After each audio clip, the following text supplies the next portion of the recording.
నమస్తే, నేను Madhavi. Best in the business షోకి స్వాగతం.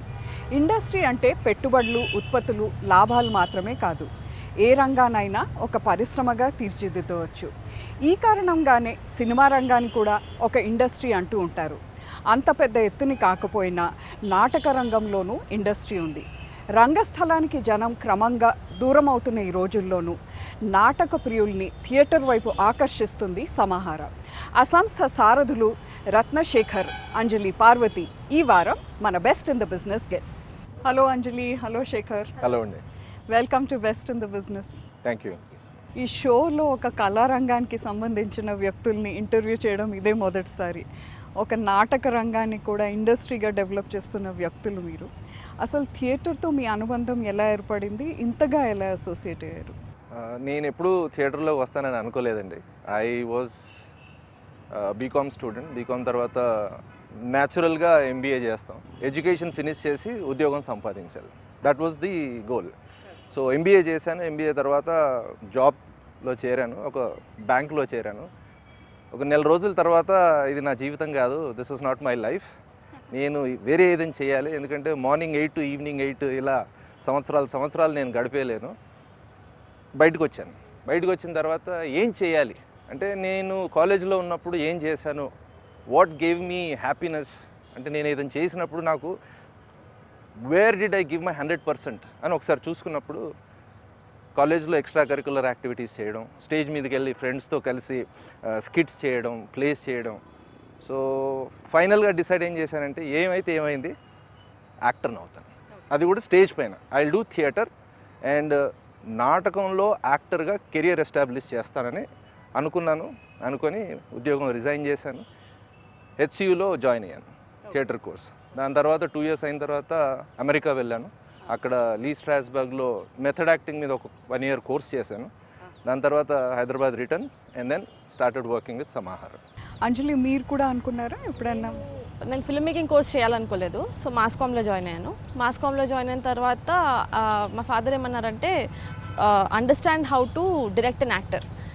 సో యాక్టర్ సైకీని తెలుసుకోవాలంటే యాక్టర్గా ఉండాలి. సో నేను ఫిల్మ్స్లో కానీ సీరియల్స్లో కానీ యాక్టింగ్ చేయాలని అనుకోలేదు.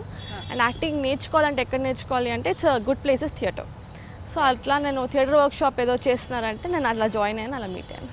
మీ ఇద్దరిని థియేటర్ కలిపిందా, లేక భార్యాభర్తలు అయ్యాక థియేటర్తో కలిసారా? ఫస్ట్ థియేటర్ కలిపింది, తర్వాత ఎప్పుడో భార్యాభర్తలు అయ్యారా? నాటక రంగాన్ని మన దగ్గర గత చరిత్ర అంటారు. నాటక పోటీల మీద మాత్రమే ఆధారపడి అది బతుకుతుంది. అటువంటి థియేటర్కు మీరు కొన్ని మోడర్న్ టచెస్ ఇచ్చి దాన్ని మళ్ళీ ప్రాచుర్యంలోకి తెచ్చారు. థియేటర్ వర్క్షాప్స్, ఫెస్టివల్స్ ద్వారా ప్రేక్షకుల్ని కూడా ఆకట్టుకోగలిగారు. ఈ లక్ష్యాల కోసమే మీరు సమాహారాన్ని స్థాపించారా? అవును అండ్ కాదు కూడా అనుకోవచ్చు. ఎందుకంటే ఫస్ట్ ఆఫ్ ఆల్ థియేటర్ చేయడం అన్నది నాకు ఒక కెరియర్ అనుకున్నాను, ఇదే నా లైఫ్ అనుకున్నాను.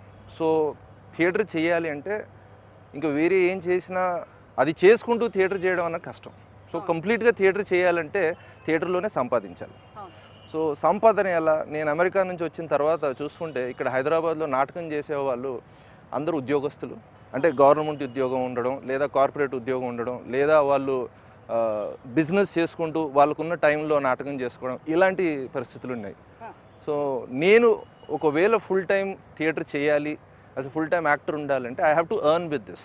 సో అప్పుడు దానికి కావాల్సిన ప్రోగ్రామ్స్ ఏం నడిపిస్తే we can monetise this, we can turn it into a place where నేనే కాదు, నాలాంటి ఇంట్రెస్ట్ ఉన్న వాళ్ళు ఎవరైనా కూడా థియేటర్లోకి రావాలనుకుంటే, ఓకే థియేటర్లో డబ్బు సంపాదన కష్టమే కానీ ఇంపాసిబుల్ కాదు. సో ఇది నాకు నేను ప్రూవ్ చేసుకోవడానికి నేను స్టార్ట్ చేశాను. అండ్ మెల్లిగా ఒక ప్రాసెస్ ఆఫ్ 5 yearsలో we experimented with lot of programmes, workshops చేసాము, ఫెస్టివల్స్ చేసాము, ప్లే పర్ఫార్మెన్సెస్ చేసాము, టూరింగ్ చేసాము. అన్నీ చేస్తూ ఉంటే ఆ ఎక్స్పీరియన్స్తో ఒక ఐడియా వచ్చింది ఏంటంటే, దీన్ని ఇలా ఫార్మల్గా ఒక సిస్టమేటిక్ వేలో పెట్టాలి, అందరికీ ఇది తెలియాలి, దీనిలో ఉన్న బెనిఫిట్స్ ఏంటి ప్రజలు చూసి ఓకే మేము కూడా థియేటర్ చేస్తామని రావాలి అన్న దిశలో ప్రోగ్రామ్స్ అన్నీ కూడా అలానే డెవలప్ చేసాం. ఇనిషియలీ అవి బాగా సక్సెస్ఫుల్ అయ్యాయి. దాని తర్వాత ఇంకా we kept continuing with that. Goal was not just about we earning money. It was a self-sustainable theatre community create cheyalannadi 4-5 years తర్వాత అదే ఎజెండాకి పెట్టుకొని నెక్స్ట్ 5 years అదే వర్క్ చేసాం దాని గురించి. ఐ థింక్ 2012 ఆ ప్రాంతం నుంచి ఈనాటి వరకు సమాహార తరపున మీరు అనేక వర్క్షాప్స్ నిర్వహించారు. కార్పొరేట్ ఎంప్లాయీస్ అంటే అన్ని వర్గాల ప్రజలకు థియేటర్ పట్ల అవగాహన కలిగించారు. ఇదంతా శ్రమతో పాటు చాలా డబ్బుతో కూడుకున్న వ్యవహారం. వీటి ఎకనామిక్స్ని మీరు ఎలా ప్లాన్ చేశారు? అంటే ఇనిషియల్లీ చాలా కష్టం అండి. ఎందుకంటే ఎనీ ఫీల్డ్లో మనం ఎంటర్ అయినప్పుడు, అది కొత్త ఫీల్డ్ అయినప్పుడు, మనకు ఎగ్జాంపుల్స్ ఎవరు లేనప్పుడు ఏం చేయాలి ఈ ఫీల్డ్లో అన్నప్పుడు చాలా కష్టం. సో నేను ఈ ఫీల్డ్లో ఎవరు ఏం చేస్తున్నారు అని చూసినప్పుడు ఎవరు లేరు. Right, this entire industry was empty. థియేటర్తోని సర్వైవ్ అయ్యేవాళ్ళు చాలా తక్కువ మంది. You can count them on fingers in Hyderabad. మన Hyderabad population almost 9 million. And full time theatre చేస్తూ బతుకున్న వాళ్ళకు 10 మందే ఉంటారు. అంటే నాటకాలు చూసిన వాళ్ళు లేరా? అటు అంటే చేసిన వాళ్ళు లేరా? చేసేవాళ్ళు కూడా ఉన్నారు, చూసేవాళ్ళు కూడా ఉన్నారు. అయితే ఇది ఫుల్ టైం ఎంచుకొని ఇదే చేయడం అనేది చాలా తక్కువ. ఇప్పుడు పెరుగుతుంది. సో అప్పట్లో చాలా కష్టాలు ఎదురయ్యాయి. అంటే డబ్బులు లేకపోవడం ఇవన్నీ ఉన్నాయి. అయితే లేకపోవడం. గోల్ ఏంటంటే we have to educate people about theatre. థియేటర్తో బెనిఫిట్స్ ఏంటి, అటు కార్పొరేట్ కంపెనీస్ కానివ్వండి, స్కూల్స్ అండ్ కాలేజెస్ కానివ్వండి, ఇటు ప్రొఫెషనల్ యాక్టర్స్ కానివ్వండి, how theatre as a medium వాళ్ళకి ఎలా హెల్ప్ చేస్తుంది అన్నది మేము యాక్టర్ కాబట్టి ఐ నో ద ప్రాసెస్. నాకు అది ఎలా హెల్ప్ చేసిందో నాకు తెలుసు. సో ఆ బెనిఫిట్ అందరికీ వెళ్ళాలని so we started doing workshops. ప్రజలు థియేటర్కి దూరం అవుతున్నప్పుడు థియేటర్ వెళ్ళి ప్రజలకి చేరువ అవ్వడం ఒక మంచి డెవలప్మెంట్. మీరు కార్పొరేట్ ఎంప్లాయీస్, కాలేజ్ స్కూల్ స్టూడెంట్స్కి వర్క్షాప్స్ నిర్వహించినప్పుడు వాళ్ళు ఏం ఆశిస్తారు, వాళ్ళకు మీరేమిస్తారు?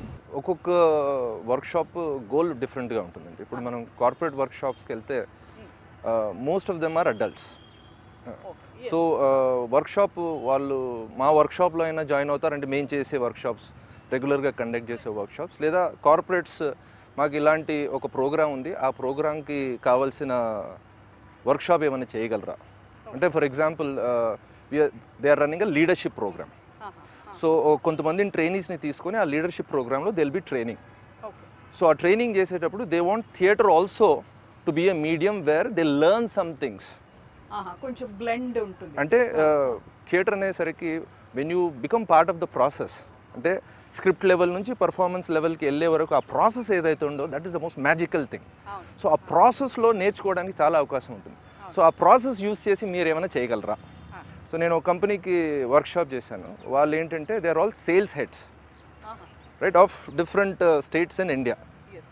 All of them are brilliant.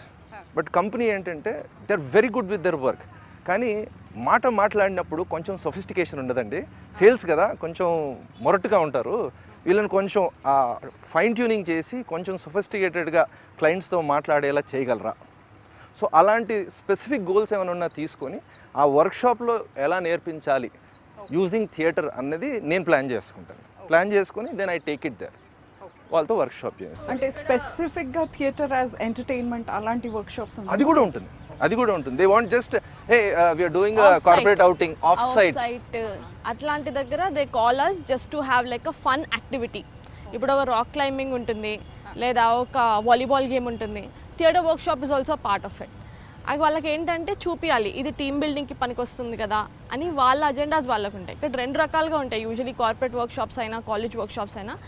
Either they come with an agenda, అంటే మాకు ఈ గోల్ ఉంది, ఇది మీరు థియేటర్ వర్క్షాప్ ద్వారా ఇది can you teach our team this, or మీ థియేటర్ వర్క్షాప్లో ఏమేమి నేర్చుకోవచ్చు అది can you teachers.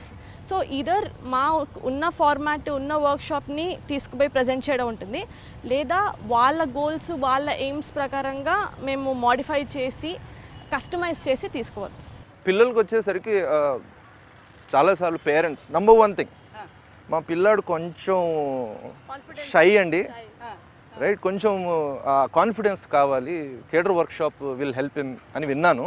So సమాహారంలో workshops చేరుస్తారు కదా, మా పిల్లాడిని పంపిస్తానంటే పంపించండి. So most of them come for building up confidence. ఇదైతే పిల్లల వర్క్షాప్స్ మాన్యువల్లీ కండక్ట్ చేస్తాము. అందులో ద కిడ్ కమ్స్ ఇన్, వచ్చిన కిడ్ మళ్ళీ వెళ్ళే కిడ్కి అసలు సంబంధం ఉండదు. ఆ కాన్ఫిడెన్స్ కానీ, ఆ స్టేజ్ మీద స్పీకింగ్ అబిలిటీ కానీ, the ability to answer questions, the ability to work with the team completely changes. అంటే ఇది లైఫ్ లాంగ్ లాస్ట్ అవుతుంది అంటారా? ఇట్ విల్ బీ దేర్, కానీ ఒక్క వర్క్షాప్తో అయ్యే పని కాదు. దెర్ ఆర్ సమ్ కిడ్స్, అంటే కొంతమంది పిల్లలు ఎంత స్మార్ట్ ఉంటారంటే ఒక్క వర్క్షాప్లో ప్రాసెస్లో పడిన తర్వాత వాళ్ళు మారిపోతారు. అదొక టూల్. కొంతమందికి they will need more number of workshops. So there are parents, మన దగ్గర ఇప్పుడు వర్క్షాప్స్ చేస్తున్నాం కాబట్టి మనం చూస్తూ ఉన్నాము. పేరెంట్స్ ఫస్ట్ వర్క్షాప్లో పిల్లవాళ్ళు ఎలా దీన్ని యూజ్ చేసుకొని కొంచెం బెనిఫిట్ అయ్యారో, వాళ్ళకు ఓకే ఇది పని చేస్తుంది అన్నప్పుడు they come for the next workshop. I have kids who have done 6 workshops with me in a year కంటిన్యూస్గా. ఎందుకంటే parents are seeing that the kids are developing. వాళ్ళలో ఆ కాన్ఫిడెన్స్, ఆ కమ్యూనికేషన్ స్కిల్స్, ఎదురువారితో మాట్లాడేటప్పుడు ఐ కాంటాక్ట్, స్టడీస్లో కూడా బాగా చేస్తున్నారు. స్కూల్లో కూడా with their friends they working well. ఏమైనా ఉన్నా కూడా క్వశ్చన్స్ అడగడం, భయపడకుండా రైట్ ఆన్సర్ చేయడం, ఇలాంటివి కూడా వాళ్ళు అబ్జర్వ్ చేసి okay theatre as a tool is helping them అనుకుని మళ్ళీ తీసుకొస్తారు వాళ్ళు. తెలుగు, ఇంగ్లీష్, హిందీ భాషల్లో మీరు 125 పైగా నాటకాలను సమాహార గ్రూప్ ప్రొడ్యూస్ చేసింది, దేశమంతా ప్రదర్శనలు ఇచ్చారు. వీటిల్లో మీకు బాగా సంతృప్తి ఇచ్చినవేవి? ప్రేక్షక ఆదరణ ఆశించిన స్థాయిలో ఉంటుందా? లాస్ట్ 10 yearsలో ఎంత థియేటర్ జరిగిందో హైదరాబాద్ హిస్టరీలోనే అంత థియేటర్ జరగలేదండి. I can watch for that.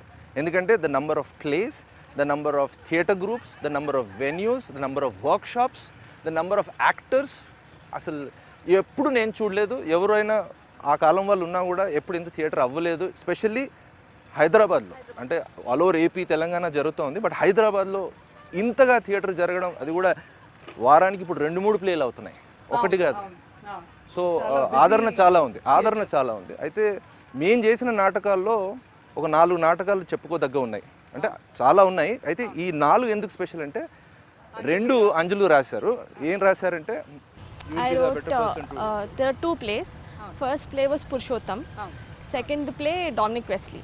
ఈ 2 plays నాకు చాలా గ్రాటిఫికేషన్ ఇచ్చిన ప్లేస్.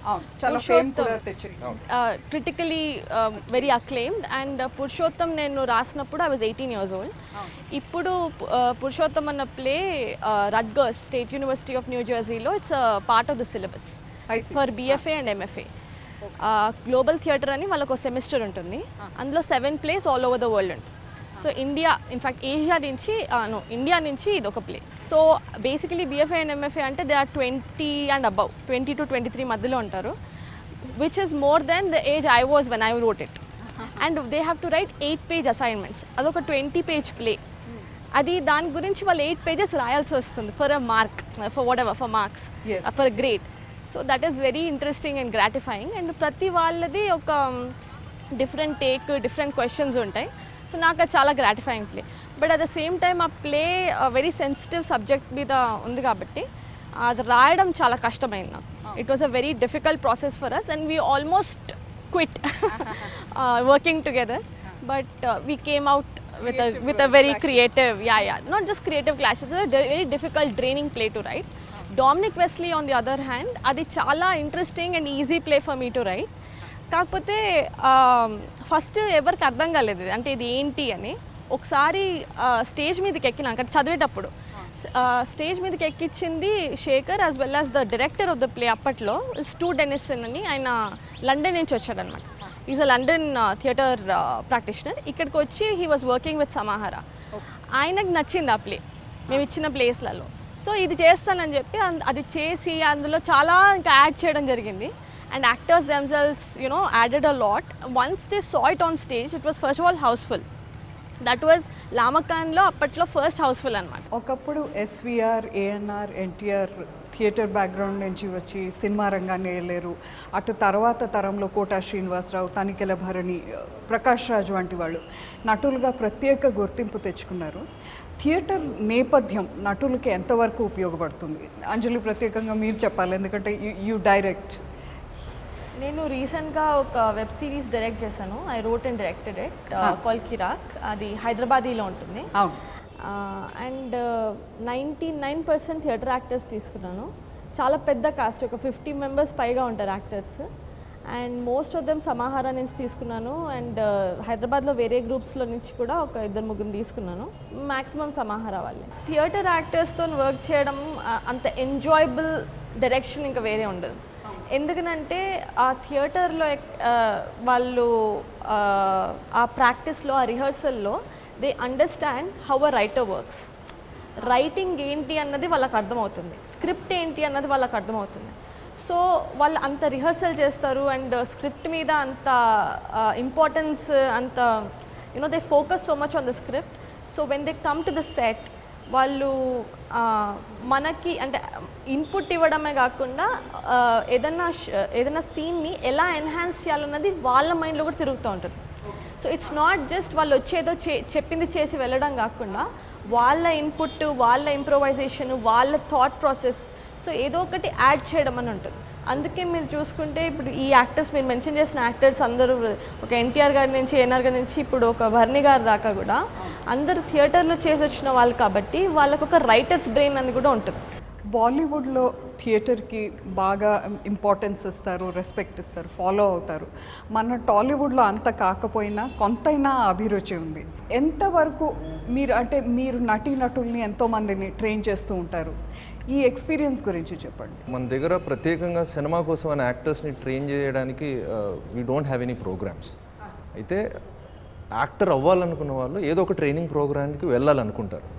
సో వాళ్ళు ఓకే మనకు అవైలబుల్ ట్రైనింగ్ ప్రోగ్రామ్స్ ఏది చేస్తే మనకు బెనిఫిట్ ఉంటుంది అన్నప్పుడు they will always look for a theatre programme, right? ఎందుకంటే థియేటర్ అనేది ఒక యాక్టర్ సంబంధించిన మీడియం. ఎందుకంటే డైరెక్టర్ ఎన్ని డైరెక్షన్స్ ఇచ్చినా, ప్లే రైట్ ఎంత బాగా రాసినా, తెర తొలగిన తర్వాత, లైట్స్ ఆన్ అయిన తర్వాత నటుడు ఏం చేస్తే అదే ఆడియన్స్ చూస్తారు. So that's why it's actors medium. And ఆ process of working as an actor to build a character ఏదైతే ఉంటుందో థియేటర్లో, ఆ ప్రాసెస్ అన్నది ఇట్ విల్ ట్రైన్ యూ. ఆ రిహర్సల్ డైలీ చేస్తూ ఉన్నప్పుడు మీకు ఓకే ఈ క్యారెక్టర్కి సంబంధించిన బాడీ లాంగ్వేజ్ ఏంటి, ఈ లైన్ ఏంటి, ఈ టెక్స్ట్ ఏంటి, దీని సబ్ టెక్స్ట్ ఏంటి, రైట్? మిగతా యాక్టర్స్తో పనిచేస్తున్నప్పుడు వాళ్ళు యాక్ట్ చేస్తున్నప్పుడు, వాళ్ళు బిహేవ్ చేస్తున్నప్పుడు మన రియాక్షన్స్ ఏంటి.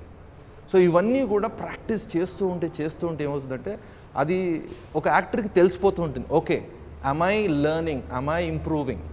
సో థియేటర్తో ఆ ఫెసిలిటీ ఉంటుంది. సో దాట్స్ వై ఏదైనా కూడా ప్రాక్టీస్ చేస్తేనే వస్తుంది. So theatre is a place where you can continuously practice. ఎంత ప్రాక్టీస్ చేసినా తక్కువే. So theatre as a medium will give you that opportunity to practice. So ఆ ప్రాక్టీస్ కోసం వస్తారు చాలామంది.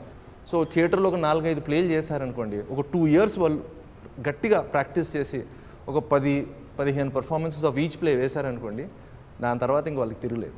నేను ఇంకోటి అబౌట్ రెస్పెక్ట్ అల్సే, బాలీవుడ్లో రెస్పెక్ట్ ఇస్తారంటే ఇక్కడ పబ్లిక్కి తెలుసో లేదో, అంత అవగాహన ఉందో లేదో తెలియదు కానీ అంటే ఉంది. ఇప్పుడు సిటీలో మేము చూస్తున్నాం కదా, అండ్ అర్బన్ పబ్లిక్కి చాలా ఉంది. I don't know about the interiors. New film makers also, new film makers and new producers with the different set of sensibilities, new writers, ఈ క్రియేటివ్ టీమ్స్, క్రియేటివ్ పీపుల్ ఎవరైతే ఉన్నారో వాళ్ళు చాలా ఇంపార్టెన్స్ ఇస్తున్నారు theatre వాళ్ళకి. నాకు ఎలా తెలుసు అంటే ఇప్పుడు మా సమాహార వాళ్ళ ఆడిషన్స్కి వెళ్తే వాళ్ళకి ఏదో తత్కాల్ బుకింగ్లో first they let them in. ఈ సమాహార వాళ్ళు ఎవరైనా ఉన్నారో okay come and audition for us, అట్లా ఒక 2-3 ఆడిషన్స్లో వాళ్ళకి అలా జరిగిందనమాట. అండ్ బౌండ్ స్క్రిప్ట్స్ కూడా ఇప్పుడు టాలీవుడ్లో వస్తున్నాయి అంటారు. లైక్ 3-4 years ago నేను ఎప్పుడైతే I started pitching a feature film, okay, అప్పుడు నా దగ్గర బౌండ్ స్క్రిప్ట్ ఉండే, నేను బౌండ్ స్క్రిప్ట్ తీసుకొని వెళ్తున్నాను. అప్పుడు ఇది ఏంది, ఇది ఎందుకు అన్నట్టు మాట్లాడారనమాట. Some people made fun of it. నేను ఇంకా ఇట్లా కాదు, నాకు I have a way of thinking, that's what I'll do అని నేను సీరీస్ చేసుకున్నాను. ఇప్పుడు మళ్ళీ తిరిగి మనం pitching film again with the bound script, first అడుగుతున్నాను ఇది స్క్రిప్ట్ ఉందా, బౌండ్ స్క్రిప్ట్ ఉందా, everything completed, yes, that's what they are looking for. So in 3-4 years the industry has changed so much, చాలా మార్పు వచ్చింది, and it's really good, it's a good change. ఇందాక మీరు చెప్పారు మీరు కార్పొరేట్ ఎంప్లాయీస్ కోసం కమ్యూనికేషన్ స్కిల్స్, కాన్ఫిడెన్స్ బిల్డింగ్ వంటి workshops conduct చేస్తారని. ఈ మధ్యకాలం వర్క్ ప్లేస్ హ్యారస్మెంట్ వంటి కంటెంపరీ ఇష్యూ మీద కూడా మీరు ఒక ప్లే డిజైన్ చేశారు. ఇదంతా కాలానుగుణంగా సమాహరించుకున్న లక్ష్యాలు అనుకోవచ్చా? So anything that is relevant, ఇప్పుడు క్లైమేట్ చేంజ్ గురించి, ఎన్విరాన్మెంట్ గురించి, and recently the work place harassment. Yes, and also understanding mental health. So దాని మీద చాలా మందికి అవగాహన లేదు. అంటే ఇప్పుడు the moment we use a word like depression, right? People don't have awareness of why a person is depressed. What is that makes a person depressed? So lot of miscommunication or misunderstanding of mental health. So అలాంటి concept మీద కూడా మేము play చేసాం. So what ever comes in when అంటే ఇవి ఎవరు చేయమంటారు మిమ్మల్ని? వాళ్ళు వాళ్ళ అప్రోచ్ అంటే ఏంటంటే as an artist, as a group of people who are using art to grow, we also have the responsibility to share that with others. So మా ప్లేస్ మీరు చూసినప్పుడు కూడా every play is there for entertainment, but behind that there is something that we want the audience to take home, ఆలోచించడం. So court martial అని ఒక play చేస్తాం. So ఆ ప్లేలో సారాంశం ఏంటంటే హైరార్కీ, పవర్లో ఉన్న వాళ్ళు పవర్లో లేని వాళ్ళని ఎలా వాళ్ళు చూస్తారు, తర్వాత people belonging to particular caste కానివ్వండి, రిలీజన్ కానివ్వండి, అథారిటీ కానివ్వండి, డబ్బున్న వాళ్ళు పేదవాళ్ళని ఎలా చూస్తారు. So many layers are there to one play. So అవన్నీ కూడా we take it to an audience and play అయిన తర్వాత they come back and they talk to us. ప్రస్తుతం ఎంటర్టైన్మెంట్ రంగంలో స్టాండప్ కామెడీ, ఇందాక అంజలి చెప్పారు వెబ్ సీరియల్స్ వంటివి బాగా ప్రాచుర్యంలోకి వచ్చాయి. అటువైపు కూడా దృష్టి సారించే ఆలోచన ఉందా? అంటే standup comedy or more web serials? Already we've done a web series that was produced by iDream Media, but the team is all Samahara and I've written and directed it. Standup comedy మేము ఎన్నో సంవత్సరాల ముందే start చేసామండి. చాలామంది ఇప్పుడు బాంబేలో, బెంగళూరులో కూడా ఉన్న వాళ్ళు సమాహార నుంచి స్టార్ట్ చేసిన స్టాండప్ కమెడియన్సే, హైదరాబాదీస్ అయితే. So we had about 5 or 6 people standup comedians. అది మేము హోటల్, క్లబ్, అక్కడి నుంచి ఒక మహిళా మండలి దాకా షోస్ వేసుకుంటూ వచ్చాం as a standup troupe. And as like about 5 or 6 performers with 15-20 minute సెట్స్. ఇప్పుడు చాలా ఓపెన్ మైక్స్ వచ్చేసాయి, కానీ అంత ఆడియన్స్ లేదనుకుంటా, బట్ పర్ఫార్మర్స్ అయితే ఉన్నారు. And we also do something called Samahara comedy night. So హైదరాబాద్లో so it's a mix of short comedy plays and standup. Actually start అయింది అక్కడి నుంచి, బికాజ్ వీ హ్యాడ్ అంజలి కూడా ఈజ్ అ పర్ఫార్మర్ కాబట్టి, so she was the host, she would be the host for that event. Then దాంట్లో ఒక 4 standup performers from Samahara plus short comedy plays, ఆ కాంబినేషన్లో we started. అలాంటి ఒక 12 చేసాం ఈవెంట్స్. ఇప్పుడు ప్రస్తుతానికి అలాంటి ప్రోగ్రామ్స్ చేయడానికి వీఆర్ నాట్ హ్యావింగ్ టైమ్, ఎందుకంటే I'm busy with multiple productions. I have 4 workshops running, 3 new plays in the rehearsal, and she just finished a web series. So these are taking our time. And ఇంకోటి, ఆ star performers బాంబేకి వెళ్ళిపోయారు. మీ దగ్గర నేర్చుకుని వెళ్ళిపోయారు అంటారా? అంటే మాతో నేర్చుకొని వెళ్ళిపోయారు. I mean it was a learning process for us as well, ఎందుకంటే we started it together and we learn together. Now I felt okay, maybe they felt Bombay is calling. And they're doing good. They're doing very good. They're doing very good. Yeah. మీ ఇద్దరిది సమాహారలో శేఖర్ మీ role ఏంటి, అంజలి మీ role ఏంటి? ఇద్దరికి ఏమైనా difference of opinion వస్తే ఎలా పరిష్కరించుకుంటారు? సమాహారలో we are the founders, అవును, right? We started it. Initially నేను స్టార్ట్ చేసినప్పుడు I had a company call the magic if creations. So అది నడుస్తూ ఉండగానే, but we thought we have to do something more. ఇద్దరం కలిసి ఏమైనా చేద్దాం అనుకున్నప్పుడు, because she wanted to write and then eventually సినిమాలు చేయడం తన గోల్. మై గోల్ వాజ్ థియేటర్ చేయడం, దాన్ని ఒక ఇండస్ట్రీగా, ఒక బిజినెస్గా, ఒక ఇవాల్వ్ అయిన ఆర్ట్ ఫామ్గా దాన్ని డెవలప్ చేసి హైదరాబాద్లో ఆ కల్చర్ని తీసుకురావడం అన్నది, that was my primary goal. Plus also act, whether it is stage కానివ్వండి, సినిమా కానివ్వండి, నాట్ టెలివిజన్. టెలివిజన్లో ఒక ప్రోగ్రామ్ చేశాను, but not as an actor, but as a host. So our jobs are whenever we have a project for Samahara, మేము ఎప్పుడైనా ఒక 6 నెలలకు plan చేసుకుంటాం, ఒక ఈ 6 months నెక్స్ట్ 6 monthsలో ఏమేం చేస్తున్నాం. ఒకసారి I will plan it and then ఇద్దరం కూర్చొని డిస్కస్ చేసుకుంటాం, రైట్? అండ్ షీల్ సే ఎందుకు చేస్తున్నాం ఇది, right? Will have a talk, right? దీనివల్ల what is our agenda. And some places ఎట్లా ఉంటుందంటే, ఓకే మనకి for money to sustain Samahara, to pay the faculty, to pay all of these people and to make a certain profit, because I'm very proud of that. అది sustain అవ్వడానికి కొన్ని చేయాలి. As well as ఇప్పుడు మీరు అన్నట్టు message oriented place చేస్తాం. అది ఎందుకు చేస్తామంటే, it's just a social responsibility through art what you train to communicate. So ఇవి రెండు ఉండాలి. As well as getting in new talent, bringing in new blood. దానికోసము we have to do things and to also keep our this thing on corporates and schools and colleges. అది ఇంకా approach చేయడానికి ఎలా ఉండాలి. So we have to plan a short term agenda, then we start arguing. Thank you so much, Anjali. Thank you so much, Shekhar, for coming on our show. Thank you so much for talking to us and giving us this opportunity to share our work with your audience. Thank you. Wish you all the best.